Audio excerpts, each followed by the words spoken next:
പുത്തുമലയിൽ വയനാട് ദുരന്തത്തിൽ മരിച്ച 31 പേർ കൂടി പുത്തുമലയിൽ ഒരുമിച്ച് അന്ത്യവിശ്രമം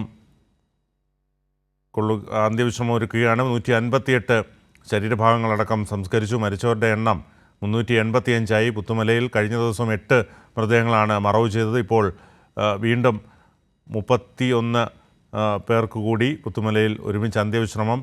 അതോടൊപ്പം തന്നെ 158 ശരീരഭാഗങ്ങളും സംസ്കരിച്ചു. സർവമത പ്രാർത്ഥനയോടെ ജാതിമത ഭേദമന്യേ രാഷ്ട്രീയ വ്യത്യാസമില്ലാതെ എല്ലാ മനുഷ്യരും ഒരുമിച്ച് തങ്ങളുടെ പ്രിയപ്പെട്ടവർക്ക്, അല്ലെങ്കിൽ ആരാണെന്നറിയാത്ത, ഈ നമ്മൾ സംസ്കരിക്കുന്ന മൃതദേഹങ്ങൾ ആരുടേതെന്നറിയില്ല, പക്ഷേ നമ്മുടെ സഹോദരങ്ങളാണത്, അല്ലെങ്കിൽ സഹോദരിയാണ്, നമ്മുടെ കുഞ്ഞുങ്ങളാണ് എന്ന ആ ഒരു വികാരത്തോടെ, ദുഃഖത്തോടെ, കണ്ണീരോടുകൂടി ഈ സംസ്കാര ചടങ്ങുകൾ പൂർത്തിയാക്കുന്ന ഒരു കാഴ്ചയാണ് നമുക്ക് കാണാൻ കഴിയുന്നത്. ചെറിയ ചാറ്റൽ മഴയും, പ്രകൃതി പോലും ദുഃഖിക്കുന്നു എന്ന് പറയേണ്ടി വരും. അത്തരത്തിൽ വലിയ ഒരു ദുഃഖസാന്ദ്രമായ അന്തരീക്ഷത്തിലൂടെയാണ് പുത്തുമല കടന്നു പോകുന്നത്.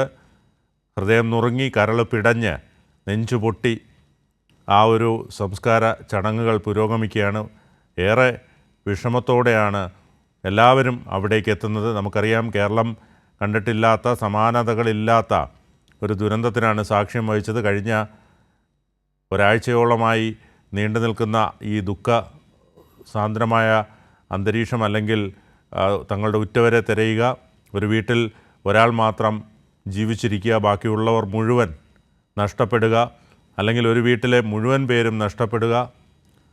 അത്തരത്തിൽ കേരളത്തിൽ ഇത്രയധികം വേദന ഉണ്ടാക്കിയ ഒരു സംഭവത്തിനാണ് ഈ വയനാട് സാക്ഷ്യം വഹിച്ചത്. അതുകൊണ്ട് തന്നെ ആ ദുഃഖത്തിൽ കൈമെയ് മറന്ന് സംസ്ഥാനത്ത് നിന്നും, അല്ലെങ്കിൽ സംസ്ഥാനത്തിൻ്റെ വിവിധ ഭാഗങ്ങളിൽ നിന്നും ഈ മനുഷ്യരെ ചേർത്ത് പിടിക്കാൻ, അല്ലെങ്കിൽ ആ മനുഷ്യരോടൊപ്പം നിൽക്കാൻ, അവർക്ക് ഒരു ആശ്രയമാകാൻ വേണ്ടി രാഷ്ട്രീയമോ മതമോ ഒന്നും നോക്കാതെ മനുഷ്യർ എത്തിച്ചേർന്നുകൊണ്ടിരിക്കുകയാണ്.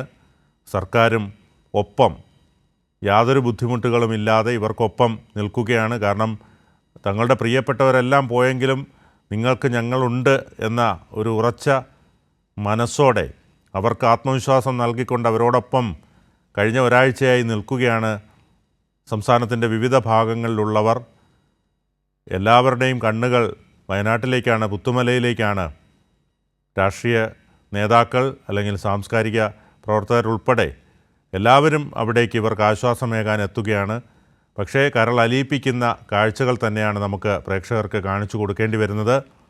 മരിച്ചവരിൽ തിരിച്ചറിയാനാകാത്ത 31 പേരുടെ അന്ത്യവിശ്രമം, അല്ലെങ്കിൽ സംസ്കാര ചടങ്ങുകൾ, 158 ശരീരഭാഗങ്ങൾ.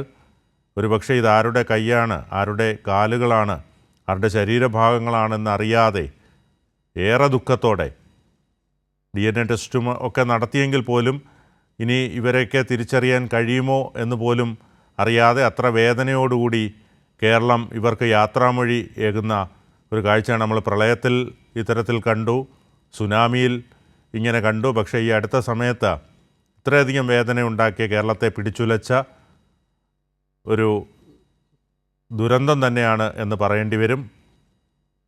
31 മൃതദേഹങ്ങളും 158 ശരീരഭാഗങ്ങളും സംസ്കരിച്ച് ഏറെക്കുറെ കഴിഞ്ഞിരിക്കുന്നു എന്നാണ് മനസ്സിലാക്കാൻ കഴിയുന്നത്. ഏറെ വിഷമത്തോടെ ഓരോരുത്തരും, മനുഷ്യർ നെഞ്ചുപിടഞ്ഞ് PPE കിറ്റുകൾ അണിഞ്ഞ്, അല്ലെങ്കിൽ സർക്കാരിൻ്റെ മാനദണ്ഡങ്ങളൊക്കെ പാലിച്ച് ആ ഒരു സംസ്കാര ചടങ്ങുകൾക്ക് എല്ലാവരും നേതൃത്വം നൽകുകയാണ്. നമ്മുടെ സഹോദരങ്ങളാണ്, നമ്മുടെ പ്രിയപ്പെട്ടവരാണ്, പക്ഷേ ആരാണെന്ന് അറിയില്ല. ഇവർക്ക് ഒരുമിച്ച് നമുക്ക് യാത്രാമൊഴിയേകാം, കേരളം ഒപ്പമുണ്ട് എന്നുറക്കെ പറഞ്ഞുകൊണ്ട് വിഷമത്തോടുകൂടി ആ കർമ്മത്തിലേക്ക്, അല്ലെങ്കിൽ ആ കർമ്മം ചെയ്യുന്ന കാഴ്ചയാണ് നമുക്ക് കാണാൻ കഴിയുന്നത്. സച്ചിൻ വള്ളിക്കാടുണ്ട്. സച്ചിൻ, വലിയ ഏറെ വേദനയുണ്ടാക്കുന്ന നിമിഷങ്ങളിലൂടെയാണ് കടന്നു പോയിക്കൊണ്ടിരിക്കുന്നത്. സംസ്കാര ചടങ്ങുകൾ ഏറെക്കുറെ പൂർത്തിയായി എന്ന് തന്നെ പറയാം, അല്ലേ? ദിനോ, ഇപ്പോൾ മൂന്നാമത്തെ ഘട്ടം പൂർത്തീകരിച്ചു. ഇപ്പം 4ാമത്തെ ഘട്ടത്തിലേക്കുള്ള ആംബുലൻസുകൾ ഇവിടെ പുത്തുമലയിൽ എത്തിക്കഴിഞ്ഞു. അവിടെ നിന്നും സന്നദ്ധ പ്രവർത്തകരുടെ നേതൃത്വത്തിൽ മൃതദേഹങ്ങൾ ഇപ്പോൾ ഇവിടെ ഒരുക്കിയിട്ടുള്ള പന്തലിലേക്ക് മാറ്റുകയാണ്. മുഴുവൻ ശരീരഭാഗങ്ങളും അവിടെ എത്തിയതിനു ശേഷം ആദ്യം ഗാർഡ് ഓഫ് ഓണർ സംസ്ഥാന സർക്കാരിന്റെ ഔദ്യോഗിക ബഹുമതിയോടുകൂടി പോലീസ് ഗാർഡ് ഓഫ് ഓണർ നൽകും. അതിനുശേഷം സർവ്വമത പ്രാർത്ഥനകൾ നടക്കും. 3 വിഭാഗത്തിൽപ്പെട്ട മതപുരോഹിതരും ഇവിടെ തന്നെ ഈ പന്തലിൽ താൽക്കാലികമായി ഒരുക്കിയിട്ടുള്ള പന്തലിലുണ്ട്. അവിടെ വെച്ച് സർവ്വമത പ്രാർത്ഥന കഴിഞ്ഞതിന് ശേഷം സംസ്ഥാന സർക്കാരിന്റെ ആദരവ് നൽകും. അതിനുശേഷമാണ് ഈ മൃതദേഹങ്ങൾ സംസ്കരിക്കുക. ഇപ്പോൾ നിലവിൽ ഈ 4ാം ഘട്ടത്തിലേക്കുള്ള മൃതദേഹങ്ങൾ ഇവിടെ എത്തിക്കഴിഞ്ഞിട്ടുണ്ട്. അവ ഇപ്പോൾ പന്തലിലേക്ക് മാറ്റിക്കൊണ്ടിരിക്കുകയാണ്. സന്നദ്ധ പ്രവർത്തകരുടെ നേതൃത്വത്തിലാണ് ഇപ്പോൾ മൃതദേഹങ്ങൾ ആംബുലൻസിൽ നിന്നും ഇറക്കിക്കൊണ്ടിരിക്കുന്നത്. അതിൽ പ്രതികൂലമായി ഇപ്പോൾ മഴ പെയ്യുന്നു എന്നൊരു പ്രശ്നം കൂടി നിലനിൽക്കുന്നുണ്ട്. കാരണം ബിനു പറഞ്ഞതുപോലെ തന്നെ പ്രകൃതി പോലും കരയുന്ന ഒരു കാഴ്ചയാണ് ഇപ്പോൾ കാണാൻ വേണ്ടി സാധിക്കുന്നത്. ഉറ്റവരോ ഉടയവരോ ആരെന്നറിയാതെ 200ഓളം മൃതദേഹങ്ങളാണ് ഈ പുത്തുമലയുടെ താഴ്വാരത്ത് ഇന്നലെയും ഇന്നുമായി സംസ്കരിക്കുന്നത്. ഇനിയും നിരവധി പേരെ കണ്ടെത്താനുണ്ട്. നിരവധി ആളുകളെ ഈ ഉരുൾപൊട്ടലുണ്ടായ മുണ്ടക്കയിൽ നിന്നും ചൂരൽമലയിൽ നിന്നും ബന്ധുക്കൾക്ക് നഷ്ടപ്പെട്ടിട്ടുണ്ട്. അവർ ഇനിയും കണ്ടെത്തേണ്ടതുണ്ട്. അവരുടെ അടക്കം ചില മൃതദേഹങ്ങൾ ഇവിടെ സംസ്കരിക്കേണ്ടി വരും. കാരണം ആരെന്ന് അറിയാൻ പറ്റാത്തൊരു സാഹചര്യമുണ്ട്. ഇത്രയും ദിവസമായി ചാലിയാറിലും അതുപോലെ തന്നെ ഈ സൂചിപ്പാറ വെള്ളച്ചാട്ടത്തിന്റെയും വനത്തിനുള്ളിലൂടെ ഒഴുകുന്ന സൂചിപ്പാറ വെള്ളച്ചാട്ടത്തിന്റെയും ഒക്കെ വിവിധ ഭാഗങ്ങളിൽ നിന്നാണ് ഇപ്പോൾ മൃതദേഹങ്ങൾ കൂടുതലായി ലഭിച്ചുകൊണ്ടിരിക്കുന്നത്.